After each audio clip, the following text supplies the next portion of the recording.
Kalau mau digambarkan secara sederhana, situasi demokrasi Indonesia hari ini memang mengkhawatirkan ya dalam berbagai aspek. Kalau kita melihat misalnya perjalanan panjang kita untuk memperjuangkan reformasi politik dan hukum ya sejak 98 2024 itu seolah-olah meruntuhkan gitu ya semua pencapaian, karena yang terjadi adalah di pencapaian reformasi hukum ternyata justru saat ini mewujud menjadi bentuk legal autokratisme gitu ya.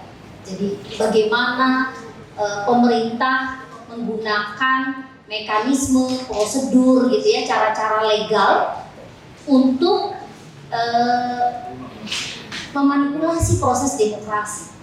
Reformasi politik kita sekarang sudah punya sistem pemilu yang semakin baik, demokrasinya sudah lebih lebih langsung gitu ya. Kita punya pemilihan langsung, kita sudah punya sistem multipartai, ada mekanisme check and balances dan lain sebagainya.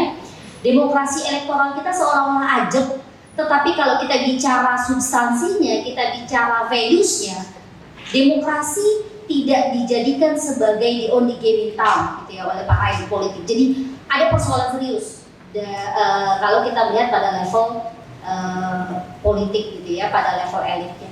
Tetapi pada saat yang sama saya kira yang tadi disampaikan oleh Andrea soal optimisme itu tetap perlu terjaga, at least gitu ya, di tengah situasi di mana demokrasi kita mengalami penurunan, di mana para elit politik itu berusaha secara sistematis yang memanipulasi proses demokrasi.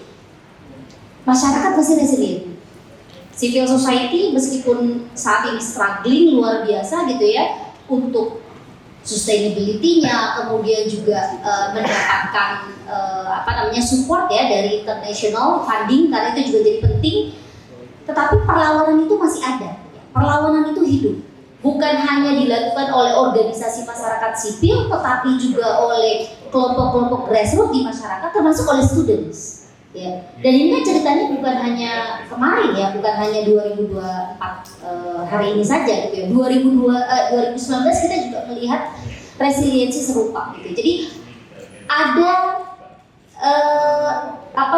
upaya untuk mempersempit ruang demokrasi yang dilakukan oleh para elit, tetapi pada saat yang sama upaya untuk pushback itu juga terus dilakukan gitu. Dan ini saya kira yang justru harus kita jaga terus gitu ya, bahwa demokrasi tidak bisa diterima begitu saja gitu ya, taken for granted gitu ya, diambil mentah-mentah, tetapi dia harus terus dijaga. Karena resiliensi itulah yang membuat kita bisa memastikan bahwa Indonesia walaupun mengalami penurunan, tapi kita nggak akan gitu ya kembali ke era otoritarianisme ala Orde Baru. Karena gejalanya memang kuat teman-teman, gitu ya, gejalanya semakin menonjol. Tetapi Indonesia bukan hanya satu-satunya. Hari ini saja kalau kita mau mengecek misalnya data dari Economist Intelligence Unit, secara global hanya ada 8% negara yang berkategori full demokrasi. Jadi ini fenomena global. Amerika pun saat ini misalnya gitu ya, atau negara-negara Eropa juga saat ini sedang struggle untuk mempertahankan demokrasi. Jadi ancaman demokrasi dari para pemimpin otokratik itu bukan hanya terjadi di negara-negara demokrasi baru seperti Indonesia, tapi juga di negara-negara yang demokrasinya sudah mapan gitu ya, well established demokrasi. Kita ngomongin politik identitas, kita mungkin sudah mulai gitu ya lepas dari jeratan politik identitas pasca 2019, tapi hari ini misalnya Pilpres Amerika itu ribut-ributnya kan masih soal politik identitas. Baru tadi pagi saya ngecek di Twitter gitu ya, si Kamala Harris gitu misalnya ada fotonya yang dia dianggap akan mengusung komunisme gitu ya di Amerika. Jadi isu-isu identitas ternyata juga masih relevan. Nah, satu potret yang juga mengkhawatirkan sebenarnya adalah kenapa ya kok otoritarianisme baru ini nampaknya gitu ya mendapatkan tempat atau mendapatkan dukungan dari masyarakat. Betul ada penolakan, ya ada perlawanan, tetapi pada saat yang sama kita juga tahu figur-figur otokrat itu masih punya popularitas yang tinggi. Setelah kita demo kemarin di depan DPR, di depan Istana Negara, tidak lama kemudian kan Pak Jokowi datang ke Jogja. ya kan? Apa yang terjadi? Publik rame-rame gitu ya, datang gitu ya, antusias melihat presidennya berkunjung. Nah ini kan potret yang kita bisa lihat fenomena ini terjadi gitu. Dan ini nampaknya menurut saya dimainkan secara baik gitu ya oleh para elit. Mereka memecah dan memperlihatkan gitu ya bahwa publik itu masih ada yang mendukung. Jadi publik itu terpecah atau terpolarisasi antara haters dengan lovers gitu ya. Ada yang membenci, tetapi juga ada orang-orang yang fanatik gitu ya, mendukung secara membabi buta. Nah narasi yang dividing ini itu terus dimainkan oleh para politisi. Ini problemnya. Yang kadang-kadang kalau kita melihat kemudian upaya-upaya untuk melawan gitu ya gejala otoritarianisme atau pola-pola pembatasan ruang sipil yang dilakukan oleh elit politik ini sifatnya itu apa ya, insidental gitu ya, kemudian juga parsial gitu. Nah padahal kalau kita bicara tentang erosi demokrasi ya, gejala penurunan demokrasi atau erosi demokrasi itu adalah proses yang terjadi secara sistematis ya, kemudian juga dia terjadi bukan hanya erosi dari atas tapi juga dari bawah gitu ya. Kita melihat misalnya kalau dari atas apa, hari ini elit-elit politik non demokratis semakin bertambah jumlahnya di Indonesia. Para politisi kita tidak ragu-ragu lagi gitu ya mengungkapkan ekspresi statement mereka yang jelas-jelas ya menyepelekan proses demokrasi. Dan publik tahu itu. Oke, publik mungkin punya sebutan-sebutan yang agak meledek gitu ya, misalnya kita ngomong Lord Luhut lah atau apa segala macam gitu ya. Tapi hari ini kita melihat bahwa para politisi yang non demokratis dengan ide-ide mereka yang non demokratis, agenda untuk memanipulasi proses demokrasi, nampaknya publik relatif toleran dengan kondisi itu. Gitu. Ada sih perlawanan-perlawanan kecil gitu ya, tetapi secara umum ya di level diskursus, di level narasi, ya kemampuan para politisi ya untuk mempromosikan gagasan-gagasan anti demokrasi itu nampaknya semakin mendapatkan ruang. Yang kedua adalah lemahnya kualitas partai politik. Ini problem kita hari ini, gitu. Ya. Kita ribut kemarin misalnya baru-baru ini aja ya soal pilkada gitu kan. Pada akhirnya kita melihat betapa kasus pilkada sekarang nih memperlihatkan partai-partai politik semuanya kan problematik. Dan ini ironi di dalam demokrasi Indonesia. Partai politik adalah institusi utama demokrasi. Kita tidak akan punya demokrasi perwakilan tanpa partai politik. Tetapi partai politik sekaligus menjadi institusi yang paling tidak demokratis di Indonesia. Kalau nggak jadi monarki, jadi oligarki kira-kira gitu ya partai politiknya. Gitu. Nah itu problemnya. Hari ini ketika partai politik tersandra, ya atau partai politik begitu mudah dikendalikan oleh penguasa, problemnya karena partai politik tidak berkualitas. Semuanya problematik, semuanya koruptif, kira-kira kayak gitu. Ya. Jadi politik sandra ini punya ruang gitu ya di Indonesia. Yang berikutnya adalah tekanan pada oposisi ini yang juga terjadi. Oposisi itu tidak berarti partai politik ya, termasuk oposisi yang dilakukan oleh masyarakat sipil. Problem demokrasi Indonesia hari ini, kritik masyarakat sipil tidak lagi susah payah dibungkam oleh tangan militer misalnya. Ya dulu kan zaman Orde Baru, ya kan kritisisme masyarakat sipil dibungkamnya oleh tangan kekuasaan militer. Hari ini dihajarnya sama siapa? Sama masyarakat sipil sendiri. Ya, influencer, the so-called influencer, buzzer, intelektual tukang, apalah itu namanya gitu ya. Nah ini yang menjadi problem sehingga Pak erosi dari atas bisa terjadi begitu cepat dan publik nampaknya toleran. Sementara pada saat yang sama polarisasi sosial dan politik di masyarakat itu juga terus menguat. Nah ini saya kira problemnya. Nah pertanyaannya kemudian kan apa sih yang bisa dilakukan gitu ya?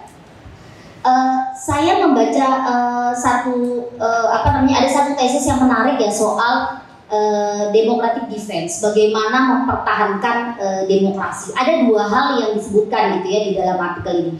Yang pertama adalah Karena erosi itu terjadi dari atas dan juga dari bawah, maka perlawanannya juga harus dari atas dari bawah. Dari atas siapa? Komitmen elit pro demokrasi. Ini yang menurut saya penting untuk dijaga gitu ya.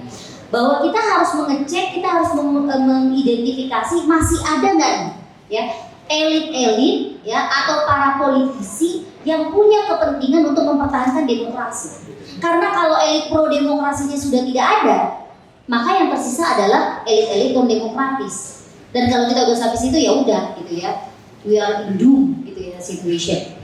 Nah, apakah elit punya kepentingan, punya personal interest untuk mempertahankan demokrasi? Dan yang kedua, mereka mau nggak ngambil resiko untuk menghentikan otokratisasi yang berjalan? Karena yang terjadi adalah para elit ini berusaha dikooptasi gitu ya, ditindas oleh para penguasa. Dalam hal ini kalau di dalam artikel yang saya baca itu yang kecenderungan penguasa incumbent. Gitu. Ini kan yang terjadi proses seperti itu, ya. Berani nggak misalnya, ada nggak sih partai politik yang mau gitu ya melawan, atau ada nggak para politisi gitu ya yang mau melawan? Kalau politisinya bersih, kemungkinan besar mereka masih mau. Tapi kalau problemnya politisinya kotor, politisinya korupsi, partai politiknya koruptif, ini yang menjadi problem. Oke, yang terakhir adalah resiliensi masyarakat sipil. Demokrasi mensyaratkan tentu saja adanya pengawasan dan kontrol publik ya terhadap pemilu dan juga pasca pemilu ya, praktik kekuasaan pasca pemilu ini yang menjadi penting. Nah, tetapi yang kita butuhkan itu bukan hanya sekedar protes. Protes penting, mobilisasi massa, perlawanan gitu ya, oposisi jalanan itu tetap penting. Karena kalau kita nggak melakukan itu ya udah gitu ya. Kemarin revisi undang-undang pilkada jalan tuh pasti lolos. Okay. Tetapi yang penting lebih dari sekedar protes adalah apakah publik punya kemauan dan komitmen yang kuat untuk terus-menerus menjaga democratic common goods gitu ya. Jadi kebaikan bersama yang demokratis. Jadi dorongan itu bukan hanya sekedar oke, kita lawan nih gitu ya upaya revisi undang-undang pilkada. Tapi untuk hal yang lain misalnya kita diam saja, enggak gitu ya. Jadi harus ada greater goal gitu ya, tujuan besarnya.